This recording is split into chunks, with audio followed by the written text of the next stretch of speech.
tolong cari tahu kenapa di zaman Yesus banyak keledai yang hilang. Jadi aku kasihan kepada keledai ini kan, gitu kan. Aku harus siasat ini, cari tahu kan, harus cari tahulah supaya apa? Supaya keledai ini dapat gitu loh, dapat tahu kenapa nenek moyang mereka hilang. Kebetulan kan, kebetulan ketika aku sedang melakukan siasatan, ahli arkeologi menemukan artefak keledai. Nah, jadi dikaji, ya, dicari tahu, rupa-rupanya usia artefak rangka keledai ini matching sama zaman Yesus 2000 tahun. Nah, ketika ditemukan rangka keledai ini, belakang keledai itu ngengkang. Belakang keledai ngengkang kan, ada gambarnya, itu ada sama juru foto aku, mungkin dia belum hadir kayaknya, di-invite aja dia ya. Jadi belakangnya itu ngengkang sambil ditemukan berkas-berkas darah. Nah,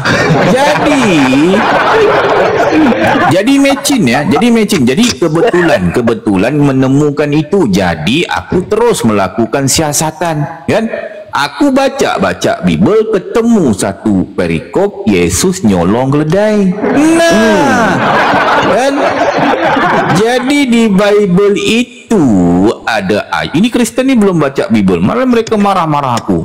Pendeta besar, nggak ada data di Bible Yesus nyolong keledai. Loh, kalian nggak baca Bible tuh sebab kalian itu nggak tahu. Bible nggak baca, tapi sok tahu.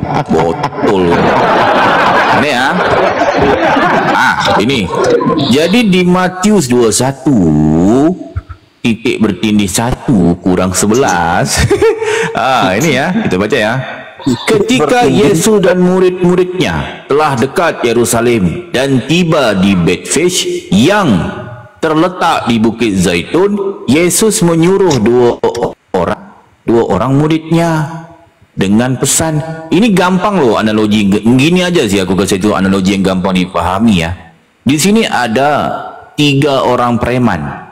3 orang preman gitu ya. Ketua premannya ya Yesus kan, ketua premannya Yesus.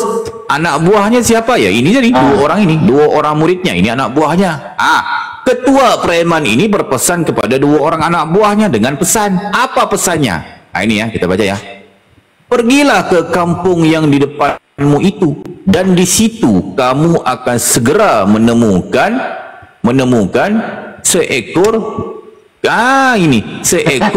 keledai betina. Nah, ini dia. Ini ya, seekor keledai betina.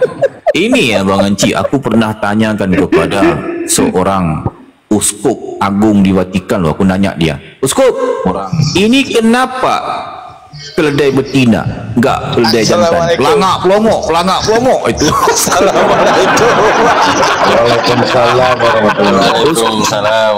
Waalaikumsalam warahmatullahi wabarakatuh. Uskup itu pelangak pelongok, Bang.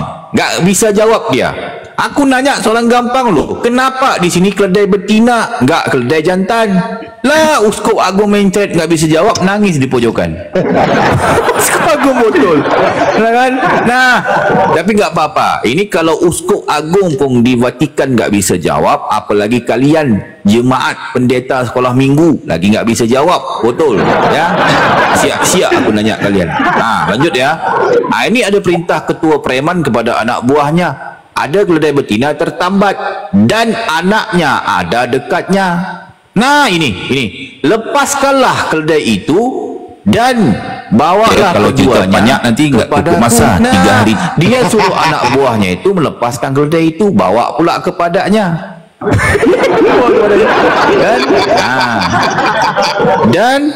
Dan jikalau ada orang menegur kamu, ini yang ku bilang nyolong keledai. Ini Kristen marah pula padaku, nggak ada Yesus nyolong keledai. Lah, ini aku nanya lah kalian Kristen ya, kira-kira ingin mengambil barang orang lain tanpa minta izin duluan ataupun ambil dulu baru minta izin? Ini Kristen, betul jawab kalian. Minta izin dulu, betul Kristen nih.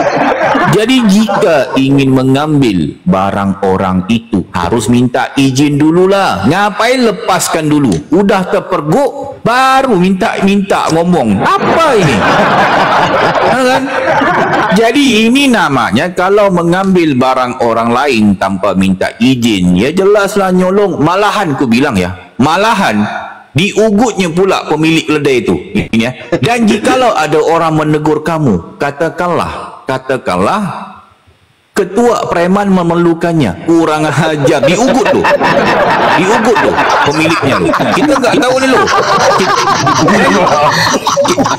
Benar kan? Kita enggak tahu ni, enggak tertulis ni apa sih nasib kedai betina, apa sih nasib pemilik kedai ni, adakah dilempar ke jurang? Benar kan?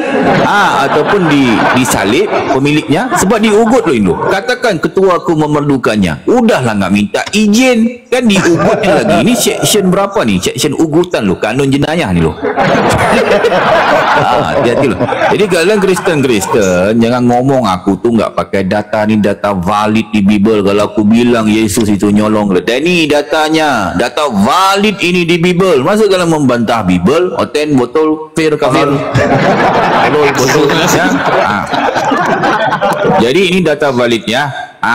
Jadi ini jelas ya, dia nyolong keledai. Katakan Tuhan memerlukannya. Ini satu lagi kesalahan ini. Iya, Yesus PHP bang, pemberi harapan palsu. Pemberi harapan palsu ya. Aku bilang ya. Di sini dikatakan apa? Ia akan segera mengembalikannya. Nah ini aku nanya lah, ini aku pernah bertanya kepada seorang uskup agung di Vatikan ya. Uskup itu juga uskup yang lain ya, bukan uskup yang tadi yang mencret itu kan? Uskup lain kan. Aku nanya dia, uskup, di mana di Bible ada mengatakan Yesus akan segera mengembalikan keledai betina itu? Di mana ayatnya Yesus kembalikan keledai betina itu? Uskup agung itu 2 hari telaah Bible, enggak ketemu ayatnya, enggak ketemu dia. Last dia ketemu aku, yang nangis dia, enggak bisa jawab dia, enggak ada. Jadi enggak ada ayatnya Yesus mengembalikan keledai betina ini, enggak ada satu pun. Berarti Yesus PHP, pemberi harapan palsu, pembohong, pendusta dia. Nah, gitu kan? Nah, ini jangan menghujat ya, tolong ya. Ini yang di bawah ni menghujat. Ini Bang Tangguh Basni semua ni, Bang Diboy ni, Mbak Nenek. Ini ngapain menghujat di sini? Diblokir aja ini. Ini ada semua orang. Ini Bang Sedika semua ini. Aduh, Bang Chow, mau gabung Bang. Jadi gitu ya. Jadi jika sampai mana tadi? Okey. Ini ya, bentar. Okey, ada ayat Yesus ingin mengembalikannya, gitu kan? Jadi aku pernah bertanya, itu soalan pertama udah nggak bisa jawab dia. Nggak ada ayatnya Yesus mengembalikan. Jadi aku bertanya balik kepada pendeta itu, uskup besar itu, uskup, jika Yesus tidak mengembalikan keledai betina ini, gitu kan? Aku nanya pada kalian, ini uskup, botol, Kristen, pendeta, kafir. Aku nanya ya pada kalian ya, jika kembalikan keledai betina ini, aku nanya apa nasibnya? Nah, jadi aku bertanya nasibnya apa, gitu kan? Nah, sebab apa? Aku ni peneliti, aku tu pengkaji, gitu kan? Cari tahu. Pengkaji. Jadi aku nanya kepada uskup itu apa nasibnya. Uskup itu pelangak pelongok, nggak bisa jawab dia bang. Last nangis di pojokan. Nah, jadi hampir hampir 1 tahunan ya aku mencari jawapan daripada kisah ini, sambungan daripada kisah nasib keledai betina yang enggak dikembalikan oleh Yesus ni. Aku ketemu bang datanya bang. Nah, jangan menghujat ya. Jadi ini data yang valid kita temukan gitu ya. Data yang valid kita temukan tentang nasib keledai betina yang dicuri oleh Yesus itu. Nasibnya agak sadis sih sebenarnya sih. Tapi sesadis apapun aku harus sampaikan ya, dimanapun kan. Apalagi aku seorang pendeta besar, aku harus sampaikan, gitu kan. Kalau ditanya kepada seluruh orang Kristen di muka bumi, pasti pelangak, nggak bisa jawab mereka. Kan harus kalian Kristen ya, Kristen harus berterima kasih loh kepada aku loh, harus berterima kasih karena aku valid.